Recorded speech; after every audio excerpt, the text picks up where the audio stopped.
The wind screamed across the frozen valley, cutting through the silence like a blade. Beneath the pale light of the moon, snow crunched under heavy footsteps that did not belong to any living predator known to modern eyes.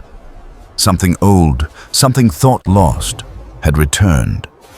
Hunters had once spoken of it around fires, and poets had turned its legend into myth. But now, in the age of science, the myth had claws again. The dire wolf was walking the earth. It did not begin with howls, it began with a laboratory. Deep inside a climate-controlled facility in Texas, the whir of machines never stopped. Scientists huddled over glowing monitors, fragments of DNA sequencing lighting up across the screens. Fossilized bones, dug from tar pits and ancient caves, had offered their secrets reluctantly.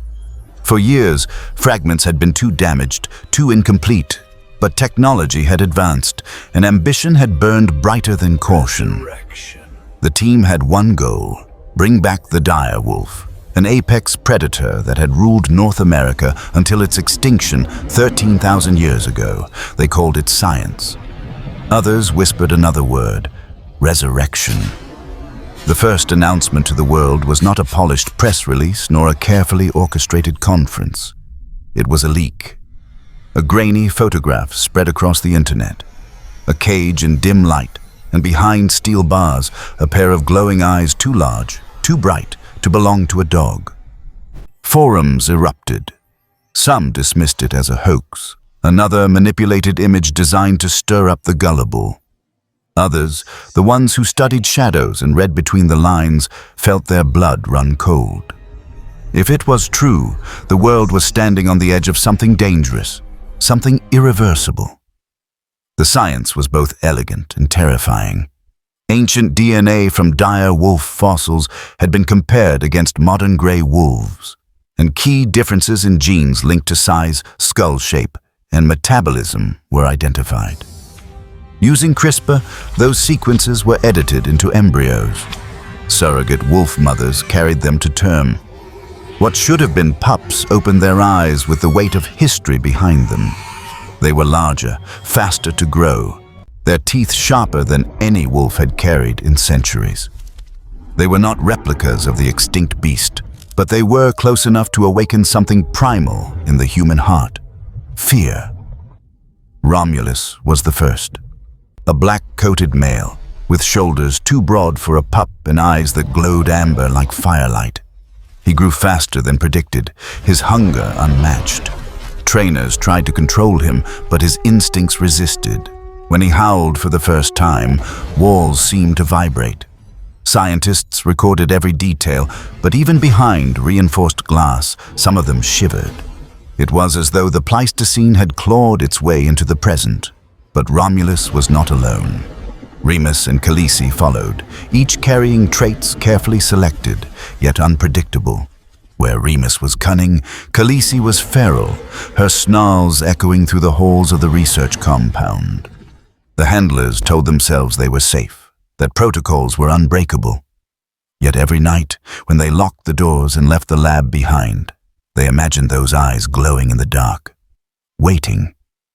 News broke officially months later. A press conference framed it as a triumph of biology, a beacon of progress. Cameras flashed as scientists declared that humanity had brought back a predator from extinction. Some celebrated. Headlines called it the greatest scientific achievement of the century. Children drew dire wolves in classrooms, and governments debated funding new de-extinction projects. But beneath the applause, unease spread. Ecologists warned of disruption. Ethicists questioned whether humanity had crossed a line that should never be crossed. And in the rural communities near the facility, farmers began to whisper. Livestock had gone missing. Shadows moved at night. Howls rose where no wolves should have been. One farmer told the local sheriff he had seen it. A massive wolf, larger than any coyote or gray wolf, standing in his pasture under the moonlight. Its eyes glowed red, and when he fired his rifle, the beast did not flee. It only turned, bared teeth like daggers, and vanished into the trees. His cattle were found the next morning, throats torn open. The sheriff filed a report, but the company denied any connection. "Our animals are secure," they insisted. But not everyone believed. The story spread, bleeding into the media. Documentaries called it the return of the Pleistocene predator. Talk shows debated its danger. Some saw it as a marvel, a living ghost. Others feared it was the beginning of something humanity could not control. For every scientist smiling on camera, there was another who left the project in silence, unwilling to face what they had unleashed.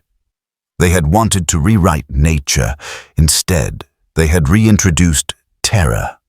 Cameras captured him pacing his enclosure, eyes fixed on the horizon. His howls grew louder, more violent, and one night the alarms blared. A storm had knocked out power. When the backup generators lagged, one steel door failed. By the time the lights returned, the cage was empty. Panic rippled through the compound. Teams searched, drones scanned, but Romulus had vanished into the night. The forest swallowed him whole. What followed was chaos.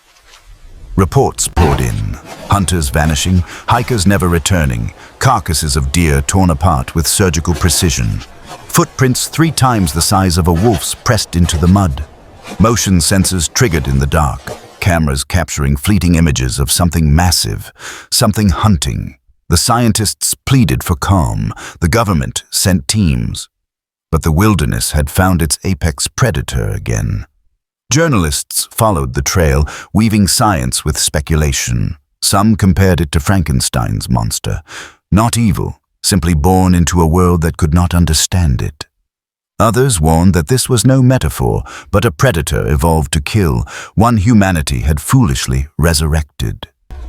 And as sightings increased, so did fear. Families locked their doors at night. Hunters refused to enter the woods. The howl of the dire wolf became legend once more, not in ancient myths, but in breaking news. Yet for all the terror, fascination grew. Cameras captured fleeting glimpses, documentaries sold millions, and expeditions set out to prove the creature's existence. Scientists argued over whether Romulus was a true dire wolf or a hybrid imposter. But for those who heard the growl in the dark, the debate did not matter. To them, it was real, and it was hunting.